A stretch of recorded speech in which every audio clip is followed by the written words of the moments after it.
Today, we're jumping into a really powerful ancient text. It gets right to the heart of something we've all felt, what it means to be broken, and the incredible power of compassion, healing, and ultimately, faith. I mean, have you ever had that feeling, that deep down sense that some part of you is just too damaged, maybe too messy, or way too far gone to ever be made whole again? It's a tough place to be, and it's that exact feeling our source material speaks to today. The text uses this really interesting word, uncleanness. And it's not just talking about being physically dirty. It's a metaphor, you know? It's for all that internal stuff we carry around, the shame, the addictions, those old wounds, or the secret habits that make us feel totally alone and, well, unworthy. So how do we get past that feeling? Well, our source points us to this incredibly dramatic story from the Gospel of Luke. It happened a long, long time ago, but its message about healing, it's as relevant today as it ever was. Okay, so picture this. A man described as being full of leprosy comes up to Jesus. Now, we have to understand what this really meant back then.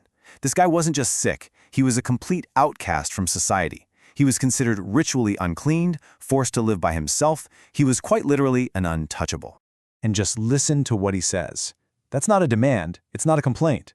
It's this beautiful statement of incredible faith and, at the same time, total humility. He's basically saying, I know you can do this, but he's also completely surrendering to whatever Jesus decides. It's a perfect picture of honest, trusting prayer. Jesus' response is instant and it's powerful. But here's the part that's just so wild. He could have healed him with just a word from a distance, but he doesn't. Instead, he reaches out his hand and touches the untouchable man. I mean, this was a radical, radical act of compassion that just shattered all the social and religious rules of the day. And you can see the transformation right here. It's just bam. 1 second, this man is totally defined by his disease and his isolation. And the next, after this single act of touch and this powerful word, he is completely whole. The change isn't gradual, it's immediate and it's total. He goes from untouchable to touched, from isolated to healed. So that brings up a pretty big question, right? Where does this kind of life-changing power actually come from? To answer that, our source material points us to another ancient text, the first letter of John, to really understand what's going on under the hood. And here it is. This is the core idea.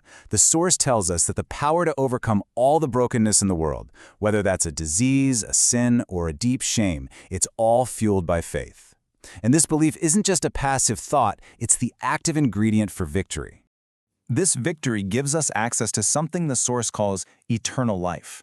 But, and this is a huge point, it's not just talking about what happens when you die. It's a present tense reality. It's about having a relationship with the divine that starts right now, giving you the strength and the life you need for whatever you're facing today. So how do we experience this? Well, the source points to 3 witnesses, 3 tangible signs that make this divine life real for us. They are the Spirit, the water of baptism, and the blood of the Eucharist. You can think of these as the real-world channels through which we experience this inner victory. Okay, so we've got this amazing story and the theology behind it.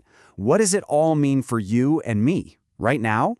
Well, the source shows us how we can take this ancient lesson and apply it directly to our own lives. The source suggests using the leper's encounter as a kind of roadmap. Step 1, be honest. Name your specific area of uncleanness, that hurt, that bad habit, that shame. Step 2, bring it to God with that same kind of raw, honest faith. And step 3, surrender the outcome, just like the leper did when he said, if you wish. And now we get to the part that turns everything inside out. See, experiencing this kind of radical mercy, it's not supposed to be the end of the story. It's actually meant to be the beginning. This is the big takeaway. That healing, that life, that compassion you receive, it isn't designed to just stop with you. It's designed to flow through you and out to other people. It's like you become part of this current of mercy. So the source asks us to really think about who the untouchables are in our world today. It throws out a few examples. Maybe it's the poor, or people we just find really difficult to be around, or anyone who carries some kind of social stigma. Who are the people our society just tends to ignore or look down on? And that leaves us with this final, really challenging thought. Now that we understand our own need for a healing touch and the power that flows from it, the question gets turned back on us. Who is the person in your life, in your community, in your world, that you are being called to reach out and touch with that same compassion?